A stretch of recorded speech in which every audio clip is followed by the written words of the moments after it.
नमस्कार। कहा जाता है न्याय में देरी न्याय से वंचित करना है, लेकिन अगर ये देरी भगवान की तरफ से हुई हो तब क्या कहा जाएगा। आज की कहानी के नायक के साथ भी कुछ ऐसा ही हुआ है। प्रस्तुत है रूसी कथाकार लियो टॉल्स्टॉय की कहानी की हिंदी प्रस्तुति देर है अंधेर नहीं।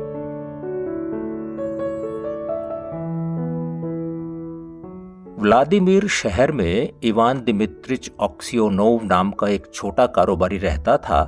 उसकी 2 दुकानें और अपना घर था। ऑक्सियोनोव दिखने में सुंदर और स्वभाव से मजाकिया किस्म का था।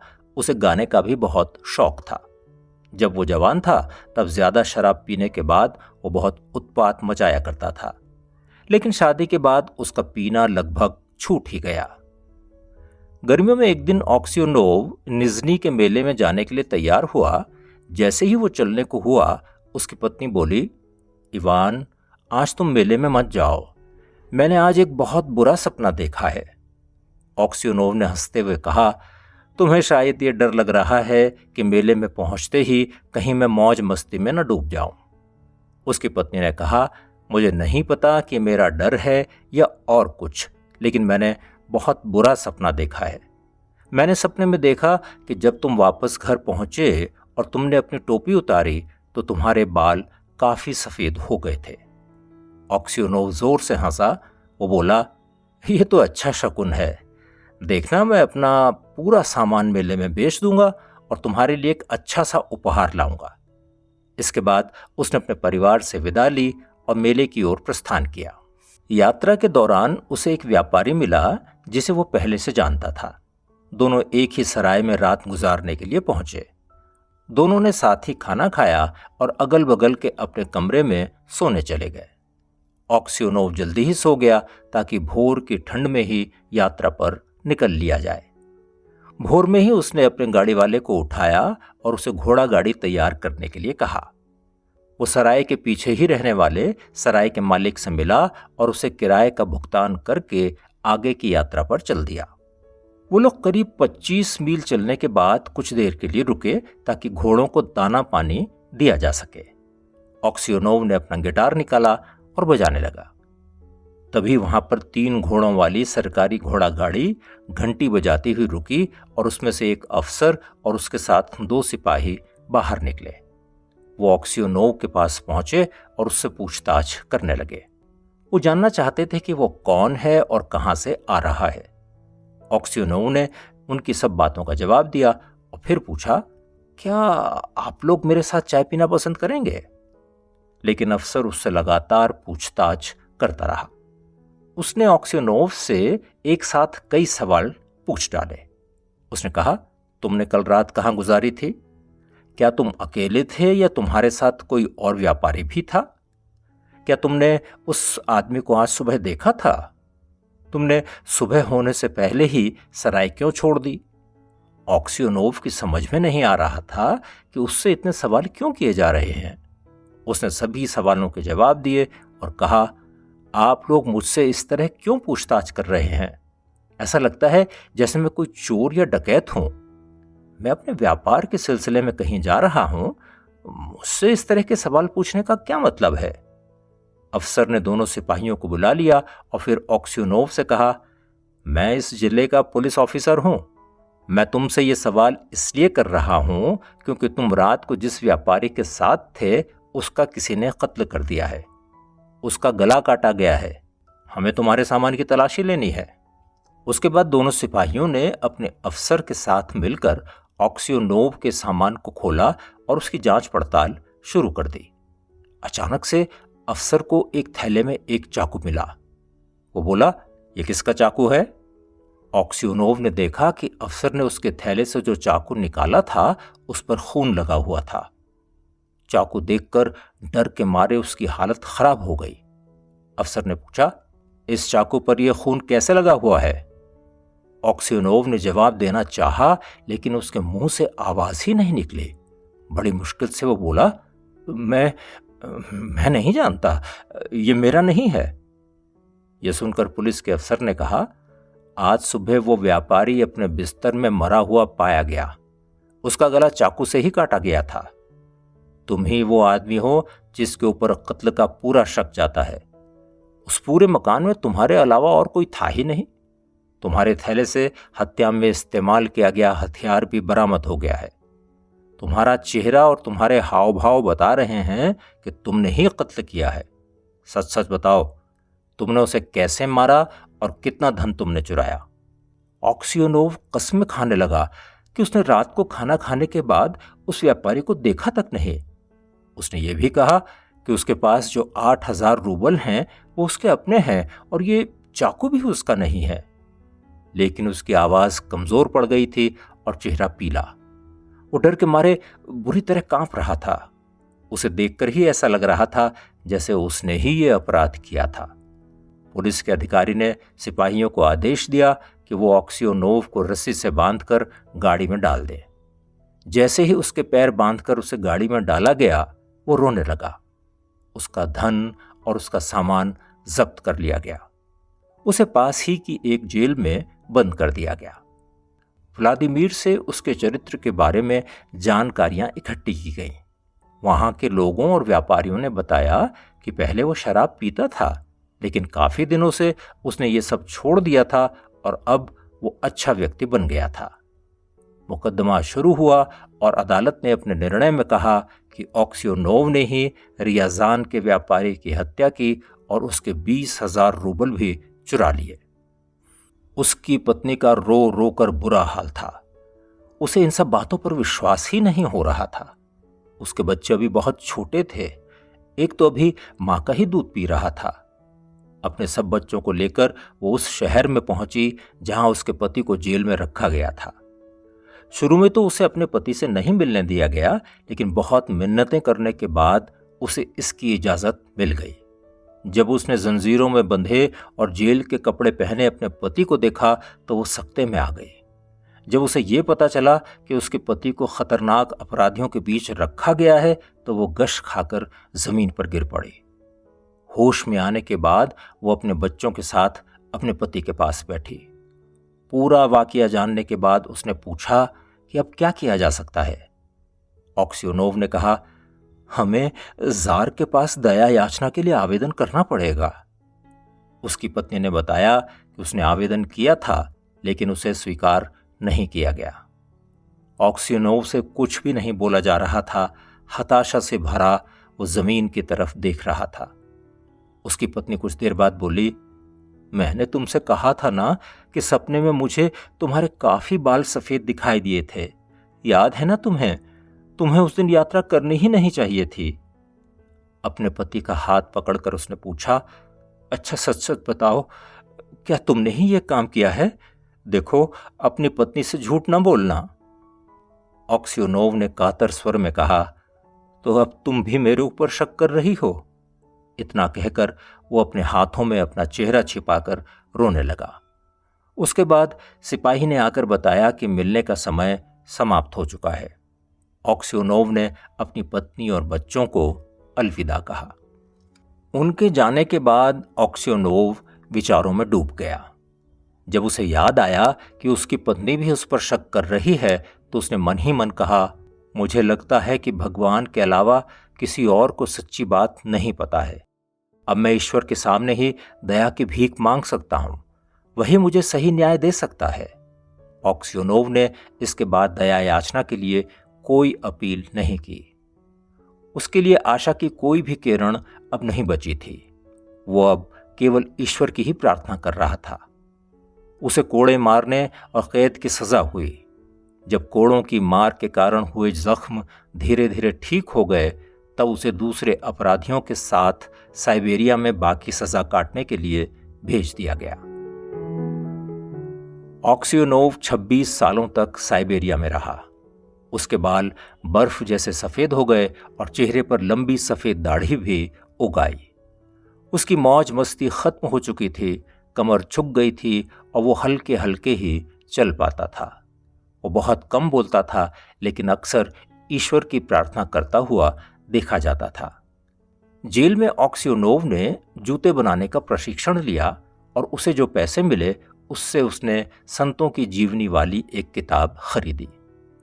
जेल में जब कभी भी उसे मौका मिलता वो इस किताब को पढ़ता था।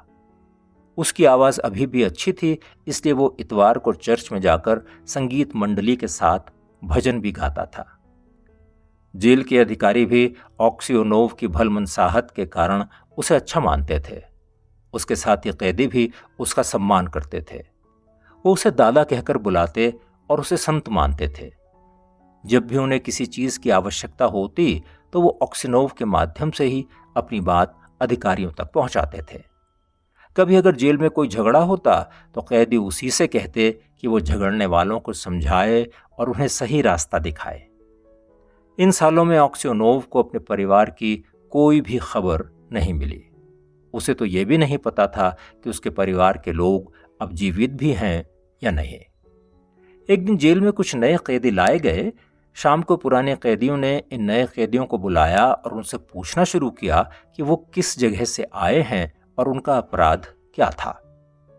ऑक्सियोनोव भी वहां पर बैठा इन कैदियों की बातें सुन रहा था। एक लंबा और मजबूत सा दिखने वाला आदमी बता रहा था कि वो किस अपराध में पकड़ा गया था।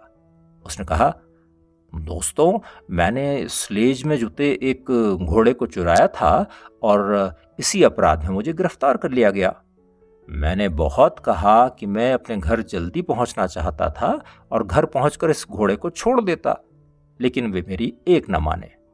वैसे एक बात बताऊं, मैंने सच में एक बार ऐसा अपराध किया था जिसके लिए मुझे बहुत पहले ही यहां भेजा जाना चाहिए था, लेकिन उस समय मैं बच गया।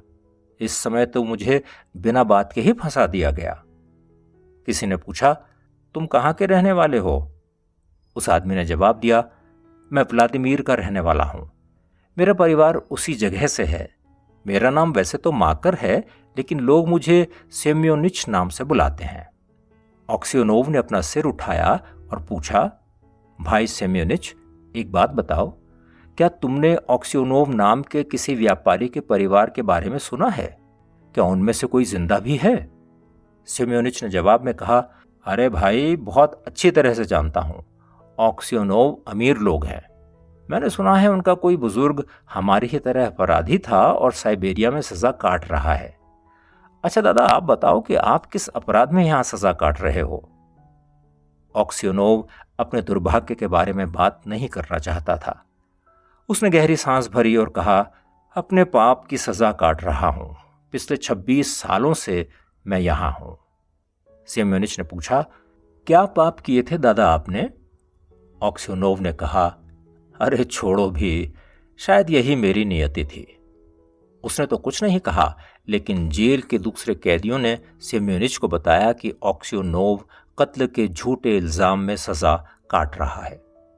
किसी ने एक व्यापारी को चाकू मारकर वो चाकू ऑक्सियोनोव के थैले में डाल दिया और इसे फंसा दिया।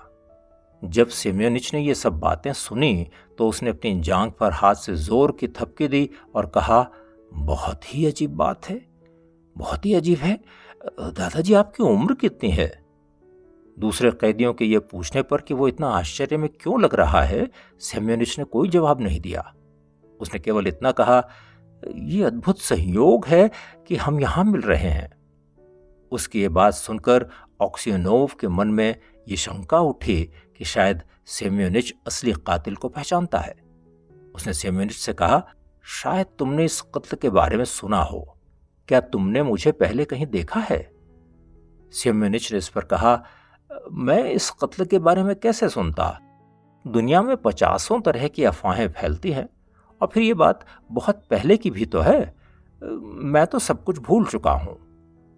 ऑक्सियोनोव ने पूछा, शायद तुमने सुना हो कि व्यापारी का असली हत्यारा कौन था? सेम्योनिच जोर से हंसा और बोला, हत्यारा तो वही होगा जिसके थैले से चाकू बरामद हुआ। कहावत है, जब तक पकड़े नहीं गए तब तक अपराधी कैसे? अब आपके थैले में कोई भी चाकू कैसे रख सकता है? पूरे समय आपका थैला आपके सिर के नीचे ही तो था।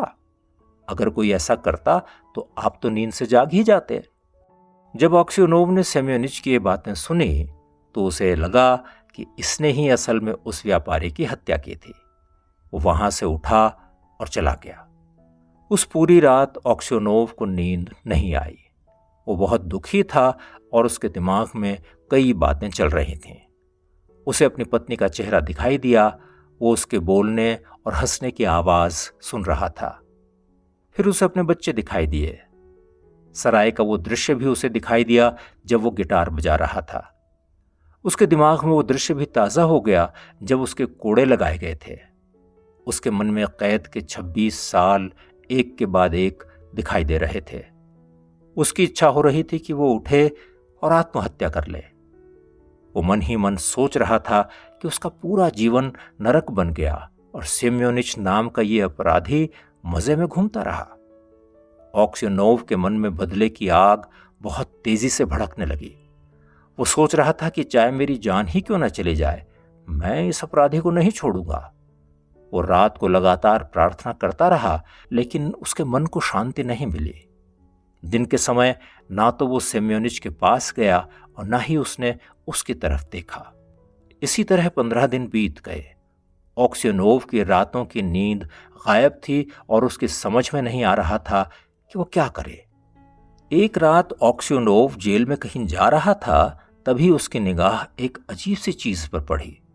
उसने देखा कि जिस जगह कैदी सोते हैं उसके नीचे से मिट्टी लुढ़क कर बाहर की तरफ आ रही है। वो रुक गया। अचानक नीचे से सेम्योनिच बाहर निकला। ऑक्स्योनोव को देखकर उसके मुंह पर हवाइयां उड़ने लगी।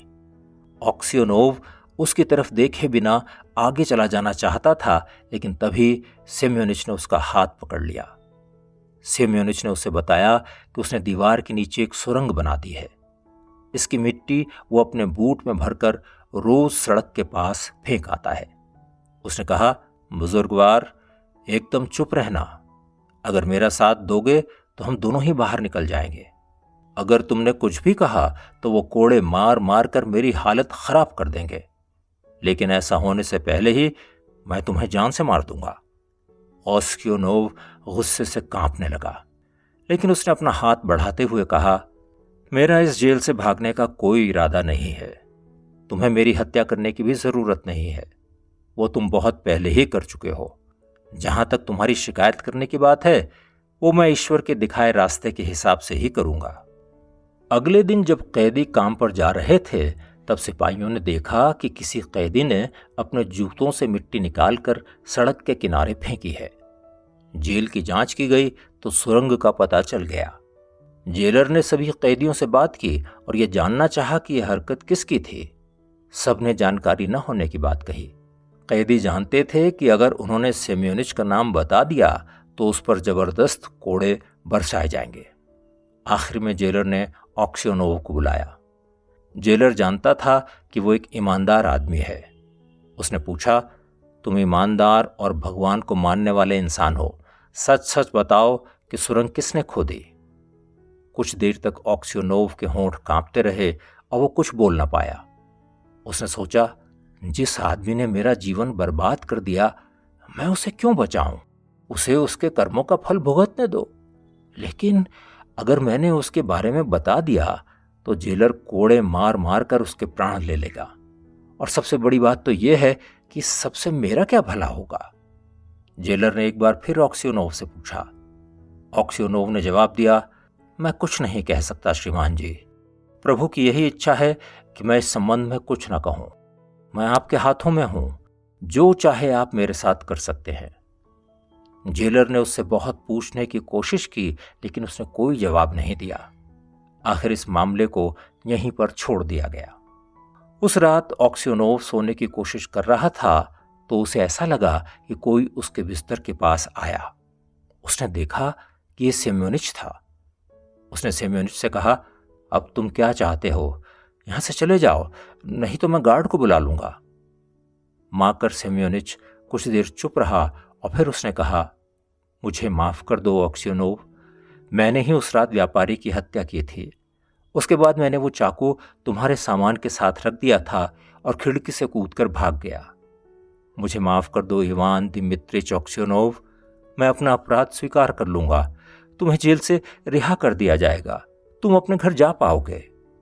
ऑक्स्योनोव ने कहा, तुम्हारे लिए सब कहना बहुत आसान है सेम्योनिच, लेकिन तुम्हारी वजह से मैंने पिछले 26 साल दुख झेला है। मैं अब कहाँ जाऊंगा? मेरी बीवी मर गई होगी, बच्चे मुझे भूल गए होंगे, मैं किसके पास जाऊंगा? सेम्योनिच वहां से नहीं उठा। वो फर्श पर अपना सिर पटक रहा था। वो कह रहा था, मुझे माफ कर दो ऑक्सियोनोव। जब मेरी पिटाई कोड़ों से की जा रही थी, मुझे उस समय इतना कष्ट नहीं पहुंचा था जितना तुम्हें आज देखकर हो रहा है। इस सब के बाद भी तुमने मेरा नाम नहीं लिया। मैं बहुत नीच हूं, मुझे माफ कर दो इवान दिमित्रिच। वो अब हिचकियां ले लेकर रो रहा था। उसकी हिचकियां सुनकर ऑक्सियोनोव भी रो पड़ा। उसने कहा, ईश्वर ही तुम्हें माफ करेंगे। इन शब्दों के साथ ही उसके दिल पर सालों से रखा बोझ हट गया। उसे अपने घर की याद भी अब नहीं सता रही थी। जेल छोड़ने की अब उसकी कोई इच्छा नहीं थी। ऑक्सियोनोव के मना करने के बावजूद माकर सेम्योनिच ने अपने अपराध को स्वीकार कर लिया। लेकिन जब तक ऑक्सियोनोव को रिहा करने का आदेश साइबेरिया पहुंचा, उसकी मौत हो चुकी थी।